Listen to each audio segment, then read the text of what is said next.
وکړو چې کله جابر رضی الله تعالی عنہ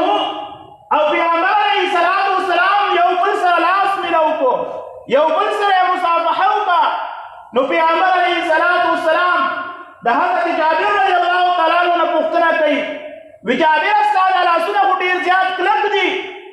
ستاسو په لاسونو کې دا غټ غټ داغونه پیدا شوي دي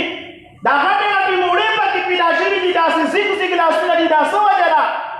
نو حضرت جابر رضی الله تعالی عنہ ته فرمایي د الله رسوله زه یو مزدور کاره سړی یم زه چې کوم دي د څاروو دپاره دا نالونه جوړوم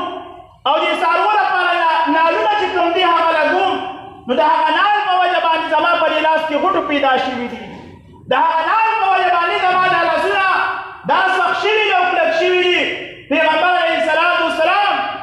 د حضرت جابر رضی الله تعالی عنہ هغه لاسونه داسې راوچت کړو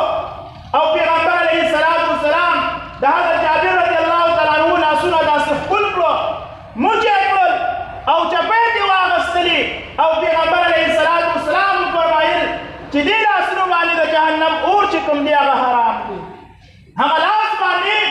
د جهنم اور حرام وي کوم لاس باندې چې انسان خپل اهل او عیال له خپل بال بچ نه حلال روزي ګټي حلال کسب کوي او هغه لاسونو باندې پیغمبر وایي چې د جهنم اور حرام دی او بل واقعه هم ذکر کوي حضرت محمد صلی الله علیه وسلم چې کله د جنگ تبوک دپاره تلل جنگ تبوک دپاره بعضې صحابه هغه روان جنگ دپاره تلل نو پیغمبر علیه الصلاۃ والسلام د ځان نه وروسته مدینه منوره کې یو صحابي پرېښوسته چې یاره دې د مسلمانانو هغه چې کوم دي خیال ساتي د دوی مسلمانانو صحابو خدمت کوي د دې ښځو ماشومانو خدمت کوي حضرت معاذ رضی الله تعالی عنہ نومې دي نو حضرت معاذ رضی الله تعالی عنہ په مدینه کې پاتې شو او صحابو پیغمبر علیه الصلاۃ والسلام جهاد ته لاړل نو حضرت معاذ رضی الله تعالی عنہ به دغه صحابو په خدمت کې مصروف و د دغه کونډو د دغه ښځو د نارینهو ماشومانو خدمت پې کوو خو چې کله به د دوی د خدمت نه فارغه شو د مسلمانانو د خدمت نه فارغه شو نو حضرت معاذ رضی الله تعالی عنہ په ځنګل ته لاړو او لرګي به چې کوم دی هغه کټکول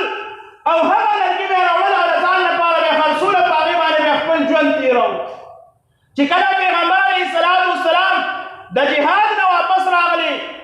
او د غزا نه واپس راغی او حضرت معاذ رضی الله تعالی عنہ سره ملو شو نو حضرت معاذ رضی الله تعالی عنہ سره لاس ملو کړو چې کله ورسره لاس ملو کړو نو د معاذ رضی الله تعالی عنہ لاسونه کلک شوي او داسې زیږو زیږو نو پیغمبر علیه الصلاۃ والسلام دې پوښتنه کوي معاذ کله چې موږ جنګ دپاره تلو او ته ما په مدینه کې پرېښوستې نو ستا لاسونه نه وو ستا لاسونه داسې کلک نه وو ستا لاسونو کې چې کوم دی هغه نرموالی و او اوس چې کله موږ د جنګ نه واپس راغلو نو ستا لاسونه بلکل کلک شوي دي لاسونه یې دا زیږ زیږ دي لاسونو کې یې موړې پیدا شوي دي دا څه وجه ده نو حضرت معاذ رضی الله تعالی عنہ ورته فرمایي د الله رسوله تاسو زه پرېښوستې وم په مدینه منوره کې چې د دې مسلمانانو خدمت وکړي چې کله به زه د دوی د خدمت نه فارغه شوم ځنګل ته به لاړم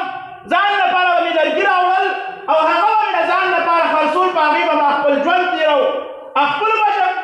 بچو له مې چې کوم دی هغه نان نفقه پیدا کوله وی پیغمبر علیه الصلاۃ والسلام د حضرت معاذ رضی الله تعالی عنہ دغه لاسونه راوچت کړل او هغه ښکل کړل